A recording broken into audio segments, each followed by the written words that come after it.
കേരളത്തിൽ ജീവിക്കുന്ന ഏതൊരു സാധാരണക്കാരനും ഇത്തരമൊരു സംശയം തോന്നാം. രണ്ടു സംഭവങ്ങളാണ് ഇതിന് ആധാരം. ഇതിൽ ആദ്യത്തേത് മന്ത്രി കെ എം ഷാജിയെ വർഗീയവാദി എന്ന് വിളിച്ച പോലീസുകാരനെതിരെ അതിവേഗം നടപടിയെടുക്കാനുള്ള നീക്കമാണ്. പോലീസുകാരനെതിരെ നടപടിയെടുക്കാൻ മുഖ്യമന്ത്രിക്ക് കഴിയില്ല, അതിന് ആഭ്യന്തരമന്ത്രി വേണം. ഷാജിയെ അധിക്ഷേപിച്ച പോലീസുകാരനെതിരെ അതിവേഗം നടപടി വന്നില്ലെങ്കിൽ ലീഗിന് നാണക്കേടാണ്. ആ പന്ത ഇപ്പോഴുള്ളത് ചെന്നിത്തലയുടെ കോർട്ടിലാണ്. ചെന്നിത്തലയും ഷാജിയും തമ്മിൽ ആശയവിനിമയം നടത്തിക്കഴിഞ്ഞു. നടപടി വരുന്നതോടുകൂടി ചെന്നിത്തല ലീഗിന്റെ പുന്നാര മോനായി മാറും. രക്ഷാപ്രവർത്തനം നടത്തിയ പിണറായി വിജയന്റെ ഗൺമാൻമാർക്കെതിരെയുള്ള നടപടിയും അതിവേഗത്തിലാക്കാൻ ചെന്നിത്തല തന്നെയാണ് കരുക്കൾ നീക്കിയത്. CPM കോഴിക്കോട് ജില്ലാ സെക്രട്ടറി പി മോഹനനെ TP ചന്ദ്രശേഖരൻ കൊലക്കേസിൽ നടുറോഡിലിട്ട് അറസ്റ്റ് ചെയ്ത ഷൗക്കത്ത് അലി IPSനെ അന്വേഷണ ചുമതല ഏൽപ്പിച്ചതും ചെന്നിത്തലയുടെ ബുദ്ധിയാണ്. ഗൺമാൻമാരുടെ ജോലി കളയുമെന്നാണ് ആണയിട്ട് അധികാരത്തിൽ കയറിയ മുഖ്യമന്ത്രിയാണ് സതീശൻ. ഇപ്പോൾ പ്രത്യേക അന്വേഷണത്തിന് ഉത്തരവിട്ട സമാധാനം കണ്ടെത്തിയത് ആഭ്യന്തരമന്ത്രിയാണ്. നവകേരള യാത്രയ്ക്കിടെ KSU യൂത്ത് കോൺഗ്രസ് പ്രവർത്തകരെ മുഖ്യമന്ത്രിയുടെ ഗൺമാൻമാർ അടക്കമുള്ളവർ മർദ്ദിച്ച സംഭവത്തിൽ പുനരന്വേഷണത്തിന് ഉത്തരവിട്ട് കഴിഞ്ഞു. ആദ്യത്തെ മന്ത്രിസഭാ യോഗത്തിന് ശേഷം വാർത്താ സമ്മേളനത്തിലാണ് മുഖ്യമന്ത്രി ഇക്കാര്യം അറിയിച്ചത്. സ്പെഷ്യൽ ടീം പുനരന്വേഷണം നടത്തുമെന്നും അദ്ദേഹം കൂട്ടിച്ചേർത്തിട്ടുണ്ട്. 15/12/2023 നവകേരള പരിപാടിയുടെ ഭാഗമായി അന്നത്തെ മുഖ്യമന്ത്രി ആലപ്പുഴ എത്തിയപ്പോൾ റോഡരികിൽ പ്രതിഷേധിച്ചവരെ മുഖ്യമന്ത്രിയുടെ ഗൺമാൻമാരുള്ളവരെ വളഞ്ഞിട്ടാക്രമിച്ച സംഭവം കേരളത്തെ നടുക്കിയ ഒന്നാണ്. സംഭവത്തിൽ പുനരന്വേഷണം നടത്താൻ ആലപ്പുഴ മജിസ്ട്രേറ്റ് കോടതി 2024 നവംബർ 8 ഉത്തരവിട്ടു. എന്നാൽ അന്വേഷണം നടന്നിട്ടില്ല. അതിനാൽ ഒരു സ്പെഷ്യൽ ടീം ഈ കേസ് അന്വേഷിക്കും. VD സതീശൻ വ്യക്തമാക്കിയ കാര്യമാണിത്. നിയമസഭാ തെരഞ്ഞെടുപ്പിൽ ആലപ്പുഴയിൽ നിന്ന് ജയിച്ച KSU നേതാവ് AD തോമസ് ഉൾപ്പെടെയുള്ളവർക്കാണ് അന്ന് മർദ്ദനമേറ്റത്. മുഖ്യമന്ത്രിയുടെ ഗൺമാൻ അനിൽകുമാർ, സുരക്ഷാ ജീവനക്കാരൻ സന്ദീപ് എന്നിവർ കുറ്റം ചെയ്തിട്ടില്ലെന്ന റിപ്പോർട്ട് നൽകി കേസ് അവസാനിപ്പിക്കാനായിരുന്നു ക്രൈംബ്രാഞ്ചിന്റെ ശ്രമം. ഇതിലാണ് വീണ്ടും പുനരന്വേഷണത്തിന് മുഖ്യമന്ത്രി ഉത്തരവിട്ടിരിക്കുന്നത്. കേസിലെ നിർണായക തെളിവായ വീഡിയോ ദൃശ്യങ്ങൾ ശേഖരിക്കാതെയാണ് ക്രൈംബ്രാഞ്ച് കേസ് അവസാനിപ്പിച്ചതെന്ന് ആരോപണം ഉയർന്നിരുന്നു. തെളിവായ ദൃശ്യങ്ങൾ നൽകാൻ ശ്രമിച്ചപ്പോഴെല്ലാം ക്രൈംബ്രാഞ്ച് DYSP ഒഴിഞ്ഞുമാറിയെന്നായിരുന്നു ആക്ഷേപം. മുഖ്യമന്ത്രിക്കൊപ്പം തോക്കുമായി സഞ്ചരിക്കേണ്ട ഗൺമാൻ അകമ്പടി വാഹനത്തിൽ ഒളിപ്പിച്ച വടിയുമായി റോഡിലിറങ്ങി പ്രതിഷേധക്കാരുടെ തല തല്ലി തകർത്തത് പോലീസ് ചട്ടങ്ങൾക്ക് വിരുദ്ധമാണെന്നാണ് വിലയിരുത്തൽ. കണ്ണൂരിലും ആലപ്പുഴയിലും വാഹനത്തിൽ നിന്നിറങ്ങി KSUക്കാരെ തല്ലാൻ മുന്നിൽ നിന്ന ഗൺമാൻ ഇടുക്കിയിൽ ഫോട്ടോഗ്രാഫറുടെ കഴുത്തിന് പിടിച്ചിരുന്നു. മുഖ്യമന്ത്രിക്കൊപ്പം സദാസമയവും ഉണ്ടാവുക എന്നതാണ് ഗൺമാന്റെ ചുമതല. മുഖ്യമന്ത്രിയുടെ വാഹനം കടന്നുപോയി കഴിഞ്ഞ് ഈ എക്സ്കോർട്ട് വാഹനത്തിൽ നിന്ന് റോഡിലിറങ്ങി പരാക്രമം കാണിക്കുന്നത് നിയമവിരുദ്ധമാണ്.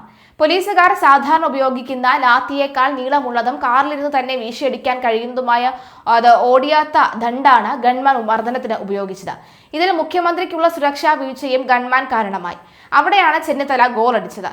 മന്ത്രി KM ഷാജിക്കെതിരെ അധിക്ഷേപ പരാമർശം നടത്തിയ പോലീസ് ഉദ്യോഗസ്ഥനെതിരെ നടപടിക്ക് നീക്കം തുടങ്ങി. വാട്സ്ആപ്പ് സന്ദേശത്തിൽ KM ഷാജിയെ വർഗീയവാദി എന്ന് വിശേഷിപ്പിച്ചതുമായി ബന്ധപ്പെട്ടാണ് അന്വേഷണം. ഈ വെള്ളരിക്കുണ്ട് പോലീസ് സ്റ്റേഷനിലെ CPO സുജിത്താണ് അധിക്ഷേപ സന്ദേശം പങ്കുവച്ചത്. പിണറായി വിജയന്റെ മുന്നിൽ നിവർന്നു നിൽക്കാൻ ഷാജിക്ക് ആവില്ലെന്നാണ് സന്ദേശത്തിൽ പറയുന്നത്. കാസർഗോഡ് ജില്ലയിലെ പോലീസ് ഫ്രണ്ട്സ് എന്ന ഗ്രൂപ്പിലാണ് സന്ദേശം അയച്ചത്. സംഭവ സ്ഥലത്ത് സ്പെഷ്യൽ ബ്രാഞ്ച് ജില്ലാ പോലീസ് മേധാവിക്ക് റിപ്പോർട്ട് നൽകി. സത്യപ്രതിജ്ഞ ചടങ്ങിനെത്തി പിണറായി വിജയൻ ഈ വീഡിയോ നിങ്ങൾ സൂക്ഷിച്ചൊന്ന് കാണണം. കഴിഞ്ഞ 2 സത്യപ്രതിജ്ഞ ചടങ്ങുകളും UDF മുട്ടന്യായങ്ങൾ പറഞ്ഞ് ബഹിഷ്കരിച്ചിരുന്നു. അത് അവരുടെ സംസ്കാരം. ഇന്ന് അതൊന്നും കാര്യമാക്കാതെ ചടങ്ങിനെത്തിയ പിണറായി വിജയനെ സ്വീകരിക്കുന്ന കോൺഗ്രസുകാരെയും കേരള കോൺഗ്രസുകാരെയും എന്തിന് പിണറായി കൊടുംവിഷം എന്ന് വിശേഷിപ്പിച്ച രാജീവ് ചന്ദ്രശേഖരനെയും പരനാറി എന്ന് വിശേഷിപ്പിച്ച പ്രേമചന്ദ്രനെയും നിങ്ങൾക്ക് കാണാം. എന്നാൽ ആ ഭാഗത്ത് നിന്ന് തൂവാല കൊണ്ട് മുഖം തുറച്ച് സ്കൂട്ടാകുന്ന ഒരു വർഗീയവാദിയെയും നിങ്ങൾക്ക് കാണാം.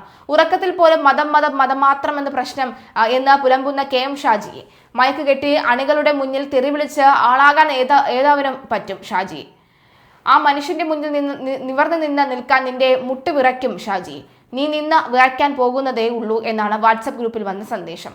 സംഭവത്തിൽ റിപ്പോർട്ട് ലഭിച്ചിരുന്ന ഉദ്യോഗസ്ഥനെതിരെ നടപടി ഉണ്ടാകുമെന്നും ജില്ലാ പോലീസ് മേധാവി പറയുന്നു. ഫയർ ബ്രാൻഡ് എന്നാണ് KM ഷാജിയുടെ പേര്. KM ഷാജി ഒരു ഫയർ ബ്രാൻഡ് നേതാവ് എന്നാണ് എല്ലാവരും പറയുന്നത്. പ്രതിപക്ഷത്തിൽ ഇരിക്കുമ്പോൾ ഫയർ ബ്രാൻഡ് ആവാൻ എളുപ്പമാണ്. ഭരണപക്ഷത്തേക്ക് വരുമ്പോൾ ഒരു അഡ്മിനിസ്ട്രേറ്റർ ആവേണ്ടതുണ്ട്. ആ ഒരു മാറ്റത്തെ എങ്ങനെയാണ് കാണുന്നത് എന്ന ചോദ്യത്തോട് പ്രതികരിക്കുകയായിരുന്നു അദ്ദേഹം.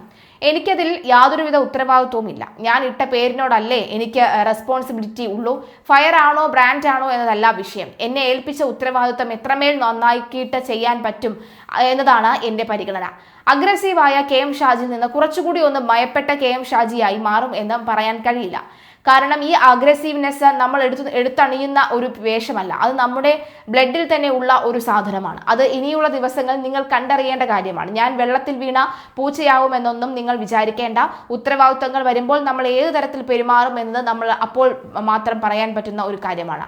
ഞാൻ യൂത്ത് ലീഗിന്റെ സംസ്ഥാന പ്രസിഡന്റ് ആകുമ്പോഴോ ഒരു പഞ്ചായത്ത് ബോർഡ് പ്രസിഡന്റ് ആകുമ്പോഴോ ഉള്ള രീതികളായിരിക്കില്ല കഴിഞ്ഞ കാലങ്ങളിൽ ചെയ്തിട്ടുണ്ടാവുക.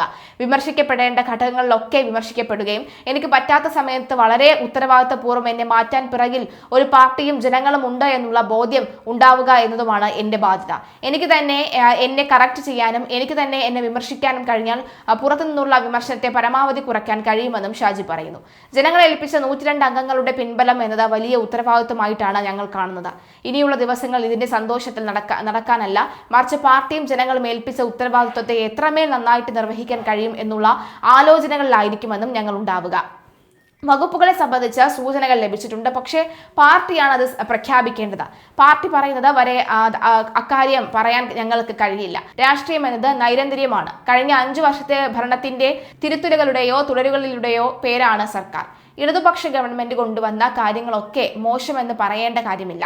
നല്ല കാര്യങ്ങൾ ഉണ്ടാവാം, മോശപ്പെട്ട കാര്യങ്ങളും ഉണ്ടാവാം. അവ തിരുത്തിയും തുടർന്നുമാണ് ഭരണം മുന്നോട്ട് കൊണ്ടുപോവുക എന്നാണ് KM ഷാജിയുടെ നിലപാട്.